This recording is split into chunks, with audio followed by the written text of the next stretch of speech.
This is Internet Marketing.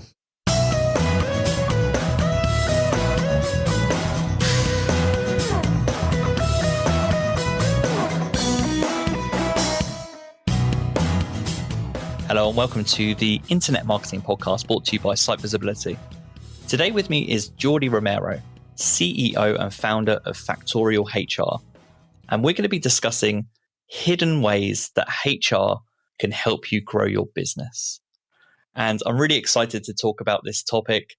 There is so much going on in the world when it comes to employee management, HR trends, and I'm looking forward to breaking all of that down and understanding a little bit more about how Factorial helps people manage HR processes.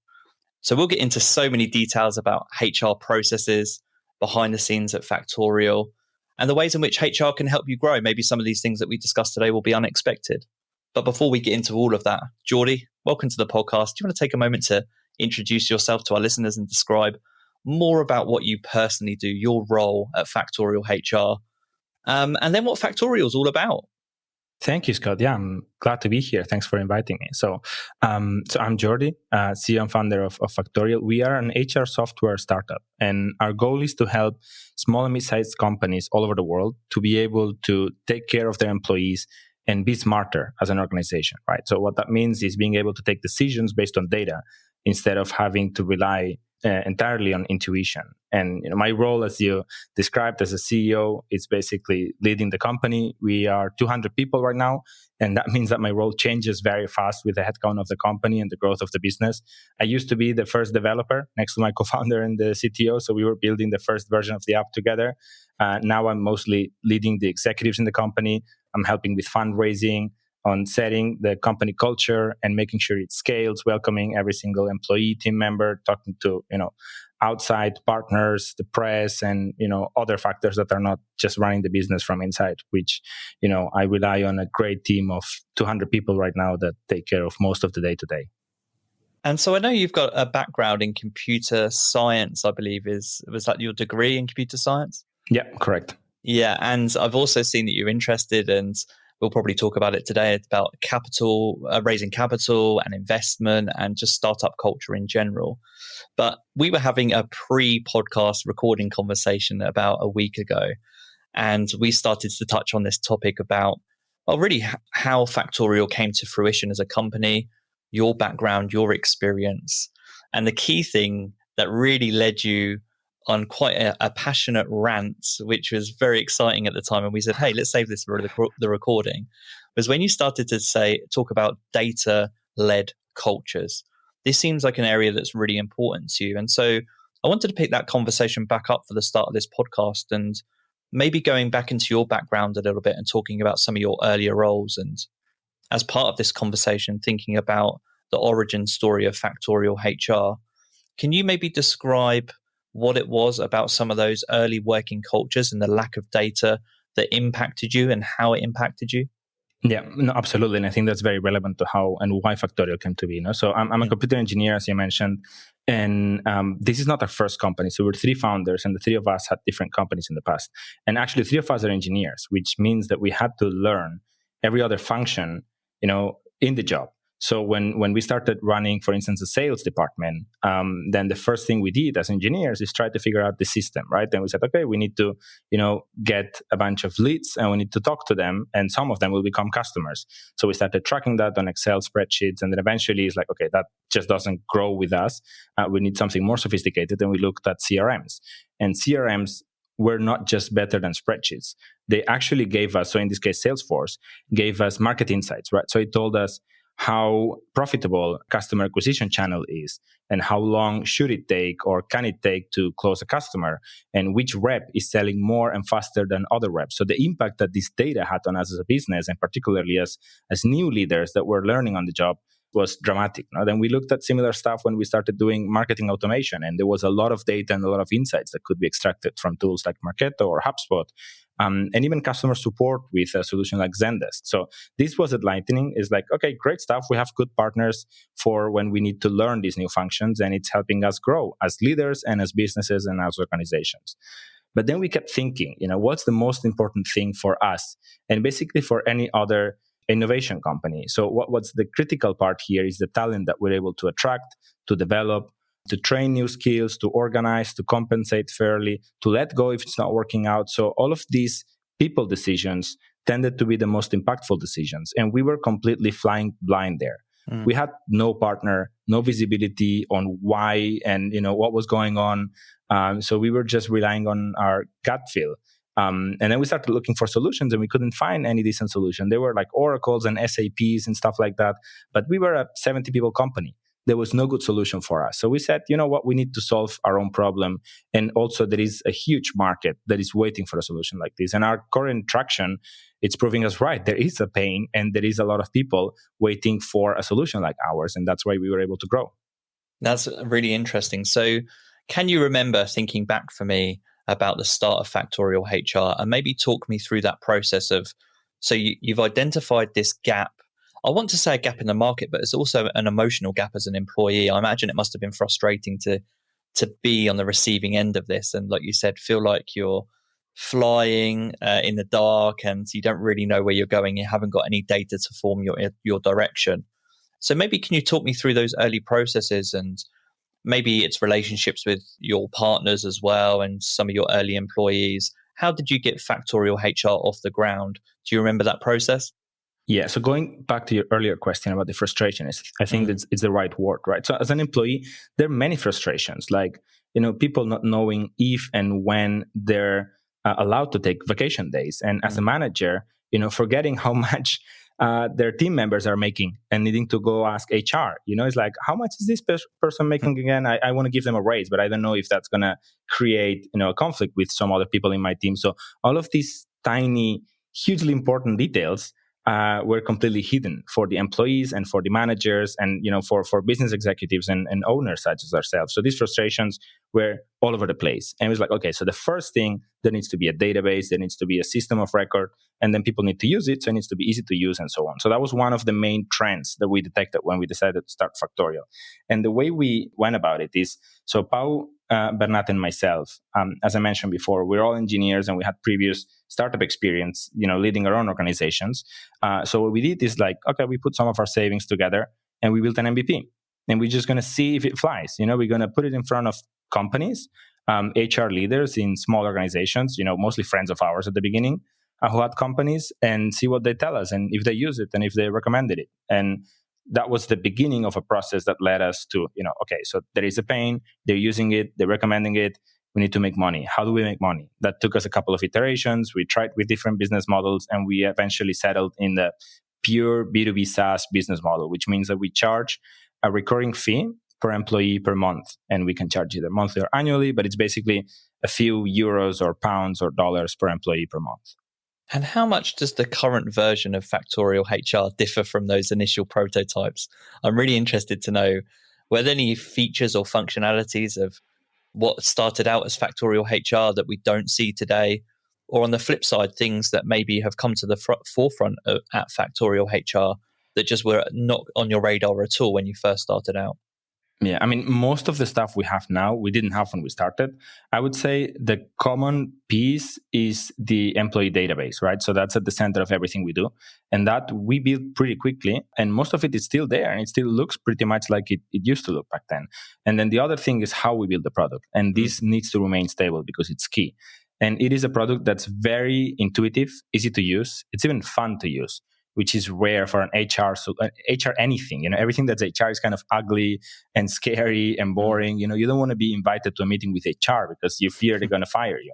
So we had to make it extremely like fun and intuitive and easy to use. And that's common. Then you ask an interesting question. I was thinking about that. Is there something that we built and then we removed from the product? And actually, yes, there is. So when we started, we were quite local in some of our features, right? So we built stuff like employee benefits and payroll that were very local, and it worked, but it didn't allow us to grow globally. And our ambition was to be a global leader in the space, and we couldn't do that if we had to replicate these functionalities country by country. So eventually we figured out that we had to partner with local vendors that solve that problem locally and much better than we could ever aspire to.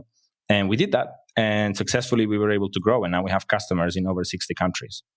That's amazing. And On that journey at the beginning, just given that this is a marketing podcast, I'm always interested in those early stage, really growth spurts or growth hacks, however you want to describe them, whatever helped you get off the ground and generate your first customers.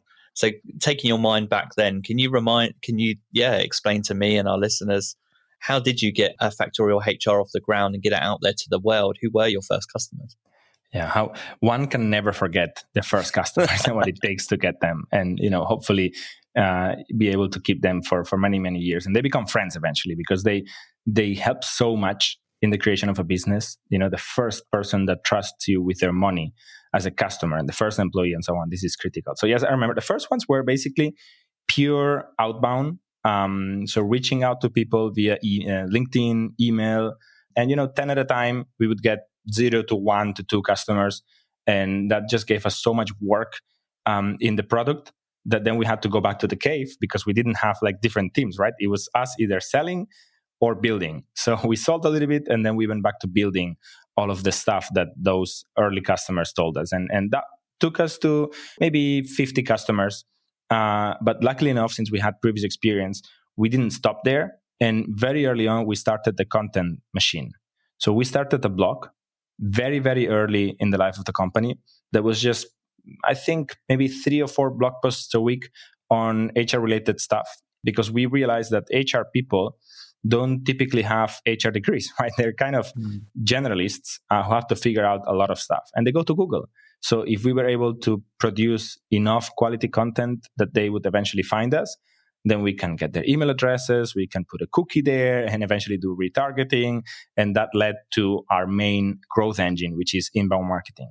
We get most of our customers from content strategy, SEO, and self-service lead generation, basically.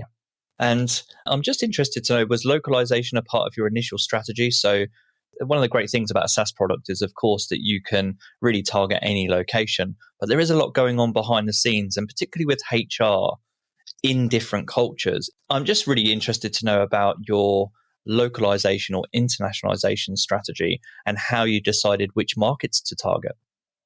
Yeah, that's a huge topic for us. So we always had it in mind, and the product was actually first in English, then in Spanish, and I think now it's in like 11 languages. Wow. And that's typically what it takes for some products to internationalize. In our case, as you mentioned, it's related to the country, even to laws, regulation, culture, different costumes that different geographies have. So we had to really adapt the product. And for the first couple of years, we didn't. We make a product that was kind of global, which meant it was okay for everyone, but not great for anyone. And then, as I mentioned before, with like the benefits and payroll thing, we went deep into making it really, really local for our local market, which was Spain. And that allowed us to grow very fast in Spain. And then it's like, okay, so we need to learn the best of both parts. And then we started building regional teams that included product managers, it included content marketers, and then dedicated sales teams. And that was only 1.5 years ago, actually, that we started doing that market by market. We started in Europe. So we're pretty strong in many or the top European countries. And then we always had this traction from Latin America just because we had a lot of content in Spanish for our, Spain target. And that generated this kind of accidental inbound volume that eventually turned into its own dedicated team. And now that's serving Latin America.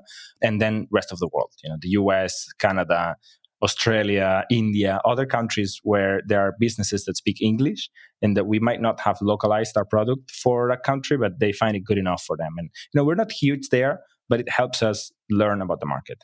And I'm also interested, Jordi, the more that you talk, the more I realize how broad your role is. So you're talking about internationalization, partnerships, obviously software development. There's legal aspects involved here, marketing. Which areas do you enjoy most, and how has your role developed over time? So, yes, we didn't choose an easy company, that's for sure. And I believe that hard problems are the most satisfying ones to solve, and also rewarding, in a market reaction sense. My role has always focused on the customer side of things. So either selling or attending to our existing customers or making sure that our product is focusing on solving the right problems of those customers. So I really love talking to either potential or existing customers or even past customers to learn what can we do in the future to avoid losing another customer. And I think I will always do that. No matter how large is the company, I really enjoy spending my time talking to customers. And then the other thing is people, either internally or externally, right? So hiring people, this is huge. We hired a lot of people in the last 18 months. We were under 30, and now we're slightly over 200. Hiring managers, hiring executives, and then raising capital, right? So talking to investors to either potentially or right away close a funding round. And I'm really interested to know, before we go into discussing the fundamental topic of how HR and hidden ways in which it can help businesses to grow, I'm thinking all of this through and thinking you seem really passionate, perhaps even more passionate as you've developed this product, about the industry of HR, about the discipline of HR. So is it fair to say that the more conversations that you have with customers, the more that you're onboarding clients, the more opportunities or gaps that you're seeing in the HR space that you're able to solve?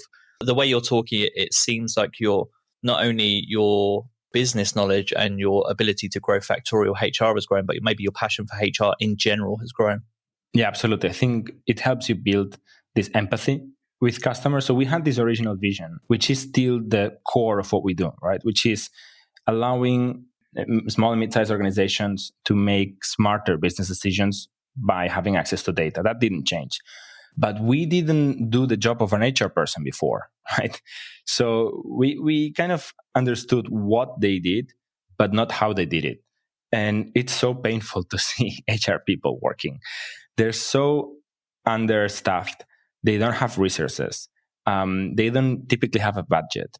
Many executive teams don't listen to HR as much as they should, especially mid-sized companies. That changes with huge corporations. But we're serving this mid-sized company, which is where most people in the planet actually works for. And we really developed an empathy when we realized how poor this environment was and that we could really help, not just to the organization, but also to these heroes, right? Which are crucial for the businesses and crucial for the employees, for, talent acquisition, retention, achieving objectives in a business.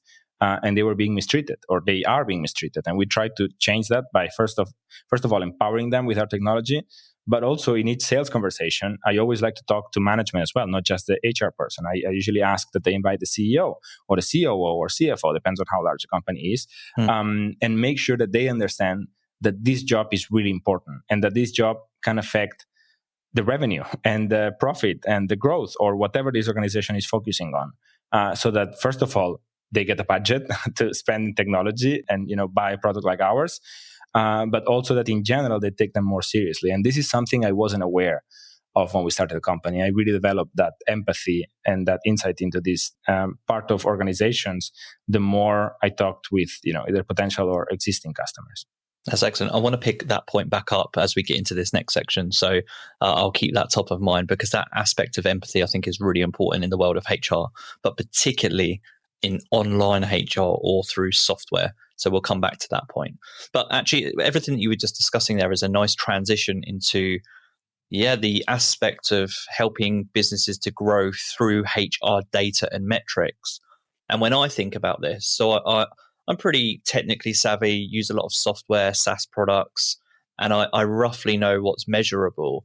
But I'm interested to know, and feel free to talk through Factorial HR's functions and functionality and features as you go through this. But what can our listeners, what do clients of Factorial HR, what can they expect in terms of the ability to measure employee metrics? What's going to be useful for them to be able to track? I mean, eventually everything, right? Everything that matters. So there's been an evolution in our product. We started with what we call CoreHR. So how much people are making, how much of their variable compensation they're getting every month, which should reflect how well they're doing. But then you can also do performance management and compare these two. So why do you keep saying that this manager is rocking it and then you don't pay them overachievement, right? So why is there an inconsistency here? So these kind of things, nobody knows and nobody cares. And, eventually this makes somebody frustrated and leave, or it just creates, some injustice in the business, in the organization, and then it affects always in the wrong way. People always assume the worst when they don't understand why something is happening. So why somebody's in or out or somewhere in the organization, how long are they working, if they're our contractors, how much they're making and why, and how fast is this growing, and how well it compares to peers in the same organization. Eventually, we don't do that yet, but eventually we also want to share our customers, how well compensated somebody is compared to their industry. So let's say you're a marketing agency. So how much does a project manager in a marketing agency in London make compared to Berlin, compared to Barcelona, right? In a similar size, similar revenue. So this market intel can really help you be more competitive, retain your best talent, or promote somebody who's killing it, or adjust compensation, which is something that we see a lot of times. It's like this person is being the highest rated when we do like either performance management or employee satisfaction surveys or any kind of surveys, and their compensation is not seeing that. Maybe they don't ask, and sometimes organizations don't reward people who don't ask, and that leads to churn in employees. So these are very important decisions that could be better made if you know what's going on. And as you're talking that through, it's hard not to think of the pandemic and the impact that's had on everyone's mental health and their well-being. And the topic of burnout comes up a lot in conversation for me, both on the podcast, but in generally at the moment. I'm just interested to know, going down to a data level, what can our listeners expect from Factorial HR that would help them really stay in touch with how their employees are feeling? And are there any features or functionality related to well-being that you can talk through that really brings to life how you can monitor employee satisfaction, well-being, and all of those things that you just discussed there? Yeah, I mean, the pandemic has been tough on all of us, but each time I start a conversation with an HR manager or leader, the first thing is like, what a year, huh? Because it's been so chaotic, with regulation changing, now working from home, now you can go to the office, now you cannot, now you need to pay for this expense, now you're allowed to fire people, now you're not allowed to fire people. So like there have been so many confusing, changes in all countries that were affected by the pandemic that HR leaders they really had it this year. So they, we try to show some love and some support when we have the opportunity. And then one of the things that we did as a product organization is like, how can we help? We already embraced distributed workforce when we started Factorial. We understand that was already a trend. It just got massively accelerated. So it's like, how can we change? How can we help faster? And then we did two main things. One of them is we allowed organizations to have better asynchronous, private, two-way communication by enabling surveys of many types. Anonymous surveys, not anonymous surveys about performance, about well-being, about satisfaction, people giving people the ability to report on something wrong that's going on, so that HR or, management can take action. So this was one big area, communication through surveys. The other one was the sense of community. And actually, that's how we called our feature. So one of the things that, we had as a team when we were all going to the office is people would spontaneously organize a beach volley tournament. That's what you do in Barcelona. You go to the beach and you play volleyball on a weekend or a Friday afternoon. Or they would meet for a wine tasting or for a poker game, whatever, teams like doing. And this was all gone. So we launched a feature called Communities, which basically allows companies that use Factorial to do exactly that, right? So they can create a community and they can either invite people or leave it as an opt-in, and whoever wants to join, they can join. And then this community acts as a kind of Facebook portal where people can post updates, they can invite people to events, and they can comment on that. So it just allows people to, belong to one of these subgroups inside an organization, right? People who like manga, people who like surfing, people who like reading, books, and then they talk about the books that they're reading. And we've seen that people really value that we care about what's going on in the world, and obviously that we try to help by building technology, which is what we do. Everything you're saying keeps coming back in my mind to the point that really the way in which Factorial HR can help, and the hidden ways in which HR can help people grow, is that if you pay attention to some of these key, it's metrics, but it's also being observational in terms of how employees are feeling. really employee satisfaction is the key to all growth. And that's something that our listeners probably realize anyway. And it's something that I realize just in my role at Site Visibility. But everything comes back to the fact that if your employees are happy, you've got the best shot at growth. If they're not, and you're not paying attention to these kind of intangible things or the sometimes seemingly small things that turn into bigger things or bigger frustrations, then that limits your ability to grow. Is that a fair summary of the kind of the biggest way in which HR can help people grow? I mean, absolutely. I mean, if you ask, that's the nice thing of what we do.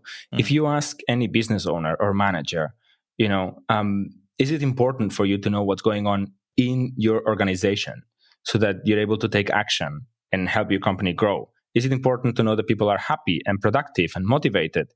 Obviously, everyone is aware of that. But then it's like you ask, what are you doing about it? How do you know how things are going and what to do about it? Then people are like, I have no clue, because I have no HR resources, nobody's available to help us and we don't have a budget for that. That's what you usually hear. So our role is to tell people it's actually very easy to solve this. You just implement a solution like Factorial. It's really affordable and it gives you this massive insight in what's going on in your business.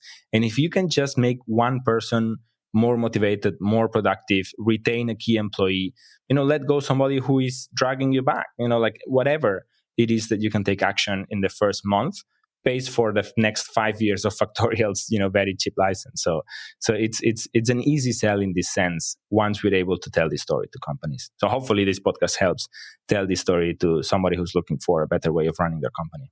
Absolutely. And as we're talking this through, a big question and something that I had in my mind coming into this podcast today was, and this actually ties back in with your point about empathy just a moment ago, and really just human connection. I was thinking to myself, well, for small and medium businesses in particular, is there a risk that implementing HR software like Factorial could actually stop people from communicating effectively together?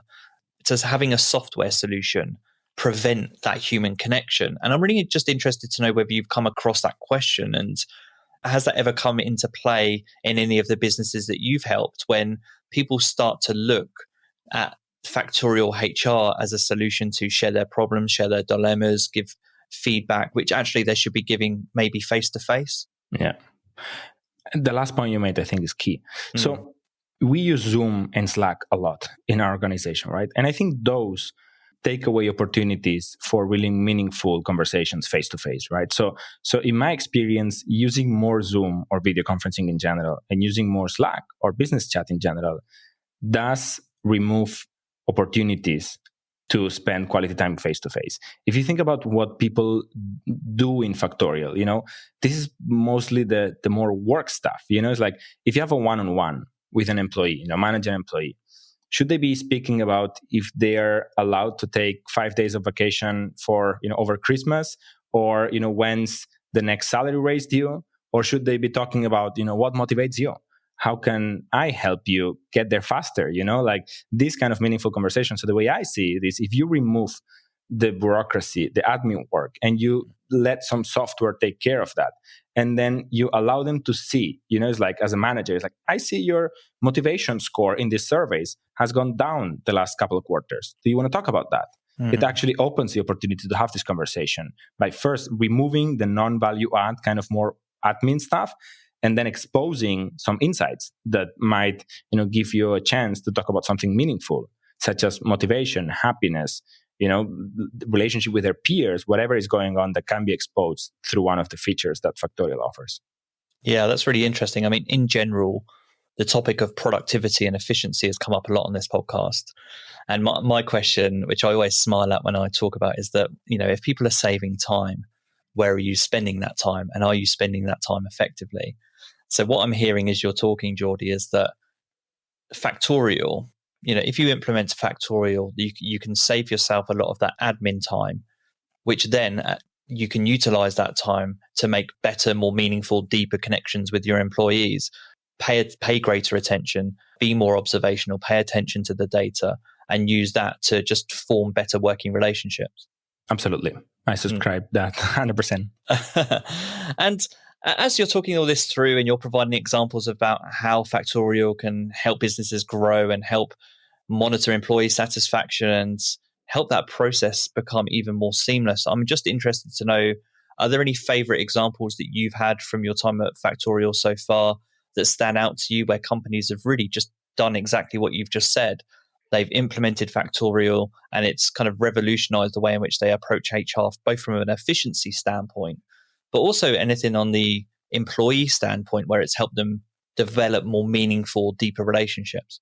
On the first part, one of the trends that I like when I see, and it's happening more and more, is that by making more information available and surfacing some stuff that was going on in the business, people take action. And one specific example are employee handbooks, either by department or team or globally at a company. When companies implement a solution like Factorial, they suddenly see what's going on in their business, about rights that people have, and sometimes these rights, the manager decides, oh, you can work from home. I mean, now it's a weird time to say that, but yeah, you get a raise if you get there, or, you can take this time off, don't worry. And then you put all of this in the platform, and then you start seeing some discrepancies or some opportunities to improve.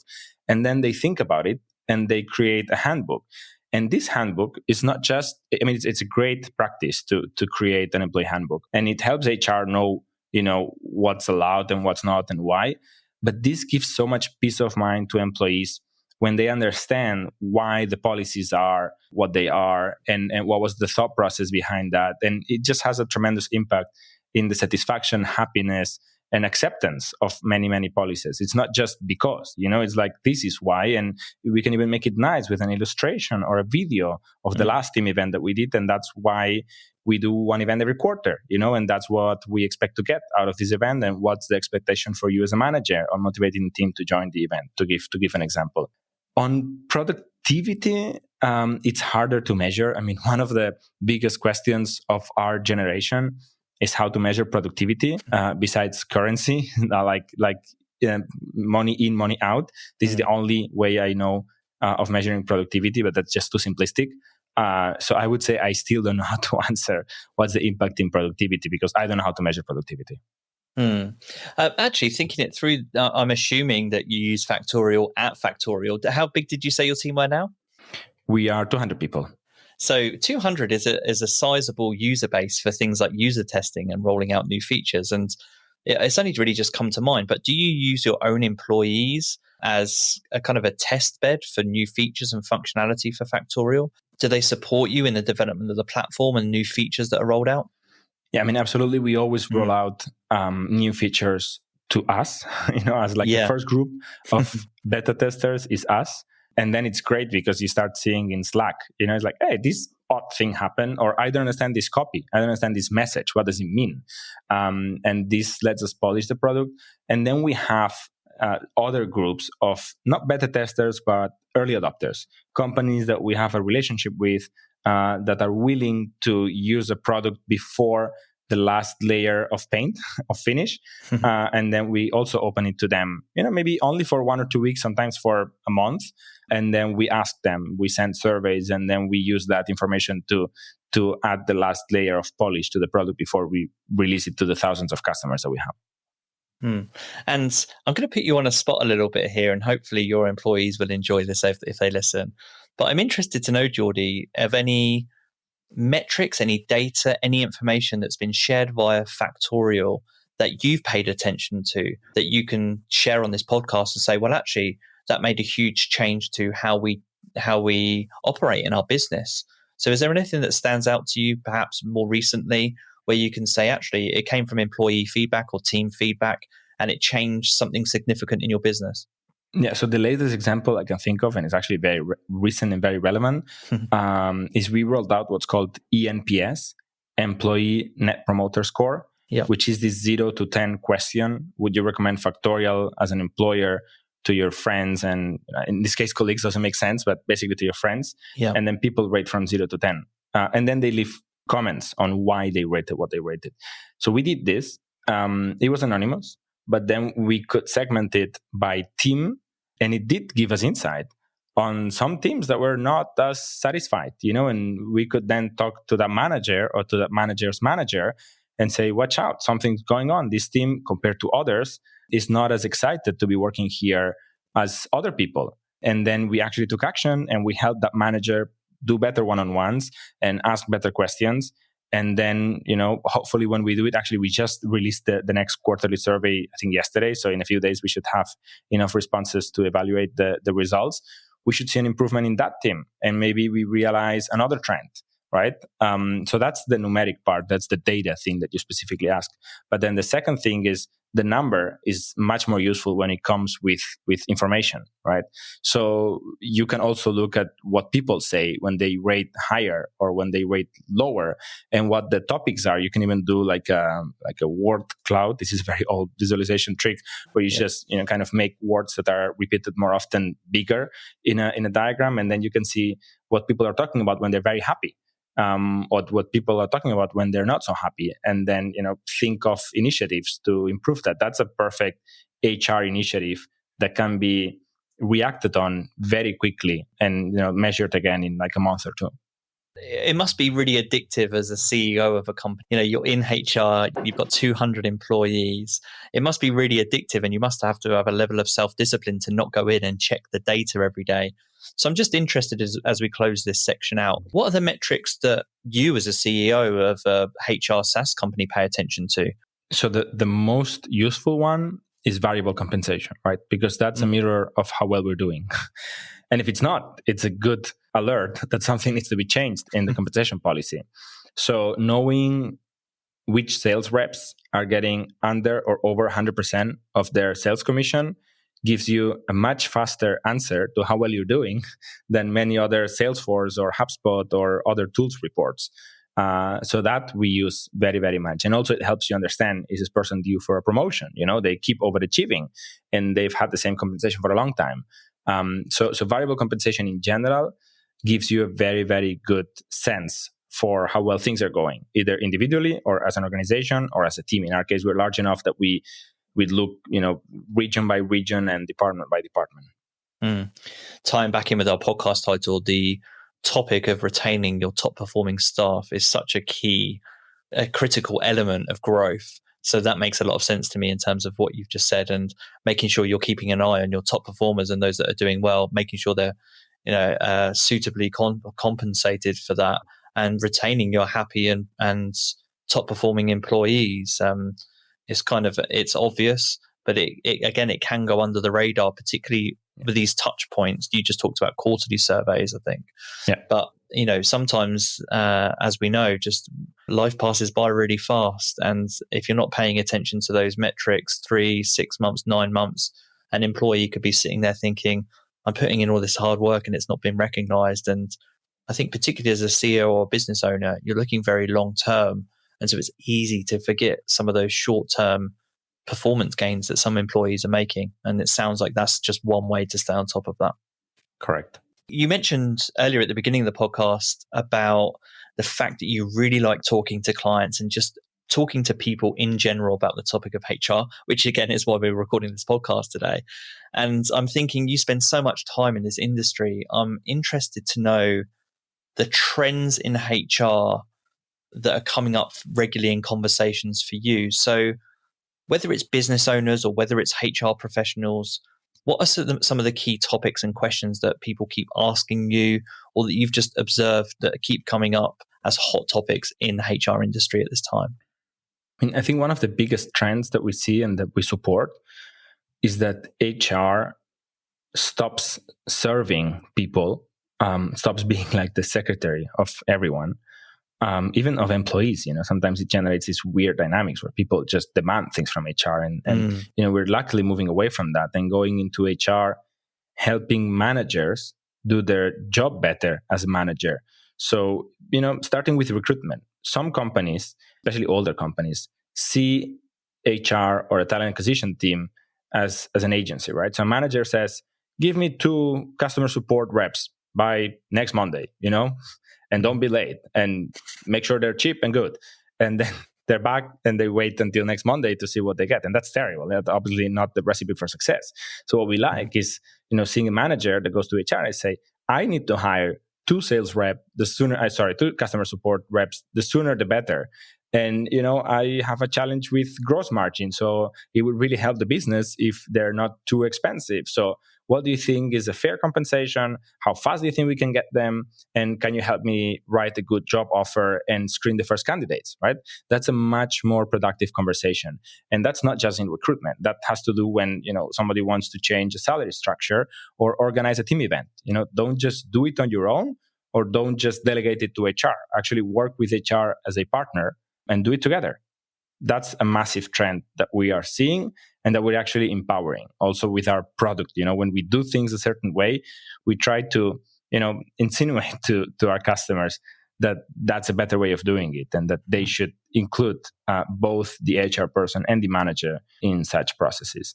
If you want to get a little bit more nerdy and techie, absolutely, I see that people are trying, this is like a very early stage trend, that they're trying to use AI, machine learning, big data, to screen candidates, for instance, right? So pre-screening candidates, especially companies that have candidates or job openings where thousands of people apply to.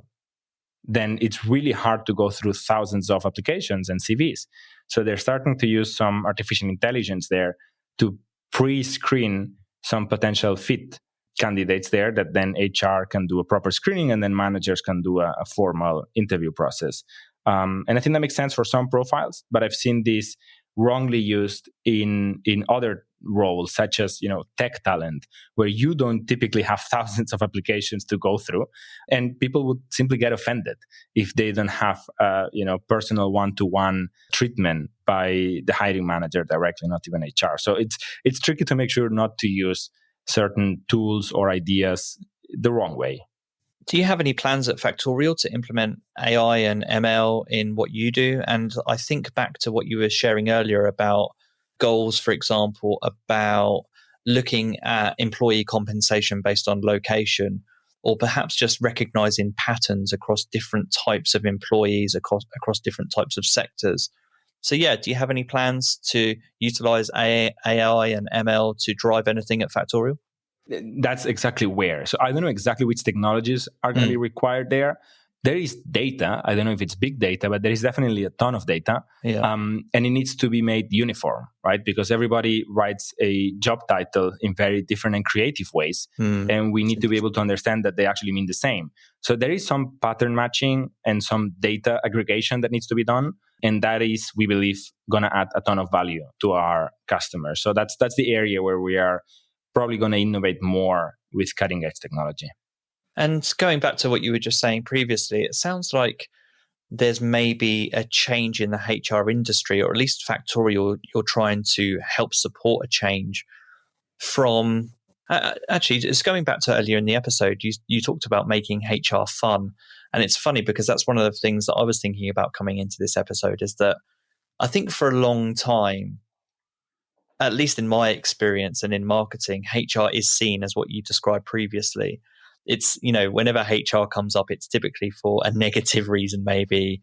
And it sounds like you, from your experience speaking to clients, speaking to partners, maybe that's changing. Is that fair? And maybe HR is becoming seen, or hopefully becoming seen, as a more collaborative process?